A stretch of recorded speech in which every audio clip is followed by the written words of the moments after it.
Ya, bagaimana setiap aktivitas ini punya nilai di hadapan Allah Subhanahu wa taala. Ya, aktivitas dalam bahasa Arab, perbuatan disebut amal namanya. Ketika amal itu punya nilai di sisi Allah, dianggap baik oleh Allah, itu disebut saleh namanya. Karena itu Allah katakan illal ladzina amanu wa amilus salihat. Ya, orang-orang ini yang beraktivitas ini berpotensi mungkin rugi. Dia tidak bisa berniaga dengan baik dengan modal yang diberikan. Dikasih 24 jam, ya, yang digunakan baiknya cuma 4 jam, cuma 8 jam, ya kan? Mohon maaf cuma 10 jam, berarti 14 jamnya sia-sia, nggak ada nilainya gitu kan. Nah, ada orang-orang yang menjadikan aktivitas ini punya nilai. Siapa mereka? Illal ladzina amanu, yaitu orang-orang yang mengisi 24 jam diberikan ini dengan imannya kepada Allah Subhanahu wa taala. Dengan beriman kepada Allah. Jadi punya iman itu sudah modal yang paling utama. Tapi bagaimana menunjukkan kepada Allah bahwa kita punya iman? Mengeceknya seperti apa? Bagaimana kita bisa melihat bahwa kita bukan dari kalangan manusia yang rugi? Seperti apa melihat kekuatan iman kita, kebenaran iman kita? Maka seperti sering kita bahas, kita ulas dalam setiap kesempatan Aqsa khususnya, iman itu bisa dicek, dilihat dengan amal soleh, dengan pembuktian. Karena itu ada kalimat langsung yang menyertainya, illal ladzina amanu wa amilus salihat. Maka kita biasakan mengisi aktivitas dari bangun tidur sampai tidur lagi dengan amal soleh.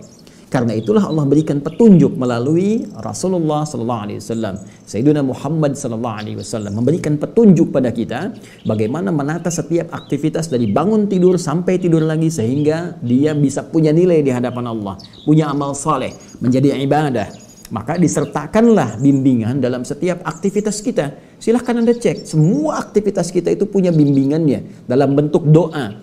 Doa itu sekali lagi, sering saya tegaskan, bukan hanya kalimat yang menjadikan secara formalitas aktivitas menjadi ibadah, tapi sekaligus memiliki petunjuk-petunjuk di dalamnya yang mengandung makna, penunjukan dan bimbingan bagaimana menjalani aktivitas yang akan kita kerjakan. Karena itu setiap doa yang kita bacakan dalam aktivitas-aktivitas tertentu itu bisa berbeda satu dengan yang lainnya. Karena petunjuknya pun tidak sama, pekerjaannya berbeda, petunjuknya pun tidak sama. Bangun tidur kita ada doanya. Antara bangun tidur dengan akan tidur, doanya berbeda. Karena bangun tidur memberikan petunjuk kepada kita bagaimana caranya bangun.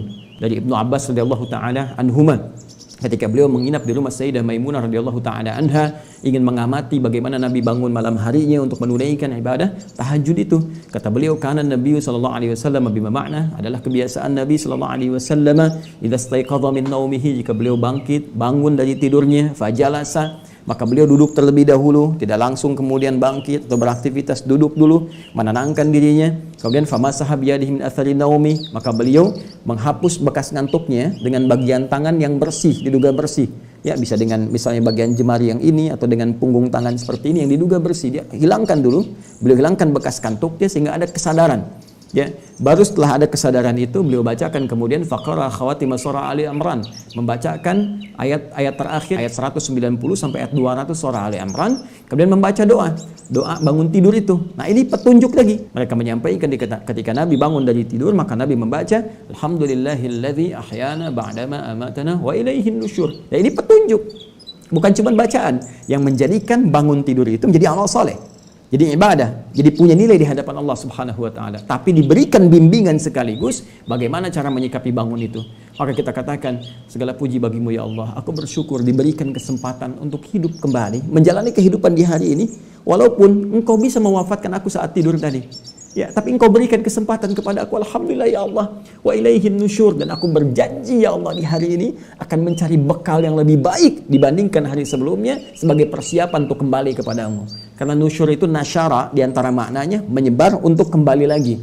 Nah, kita bangun tidur, kita berjanji kepada Allah hari ini akan menyebar, beraktivitas. Karena mungkin Anda tidak di satu tempat beraktivitasnya. Boleh jadi di rumah, keluar rumah, tempat berbeda, ke kantor, tempat olahraga, dari macam-macam, setiap tempat. Tapi kita bertekad kepada Allah, setiap tempat yang akan kita pijak di hari itu, kita niatkan ibadah kepada Allah Subhanahu wa taala.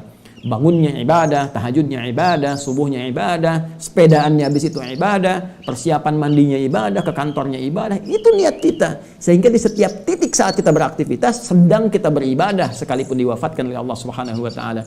Sepedaan kita niatkan beribadah supaya sehat, dengan sehat kita ibadahnya kuat, salatnya kuat, bisa puasa kuat dan sebagainya, baca Quran kuat. Kemudian wafat misalnya, saat menyimpan sepeda, kita duduk, kita meninggal. Dan meninggal dalam keadaan ibadah. Karena kita niatkan tadi. Itu janji kita. Maka saya bertanya dari satu ini saja teman-teman, berapa banyak pekerjaan kita yang punya nilai ibadah? Ya, dalam Islam tuh luar biasa, komplit gitu. Jadi kita tata dari awal sampai akhirnya. Silahkan cek.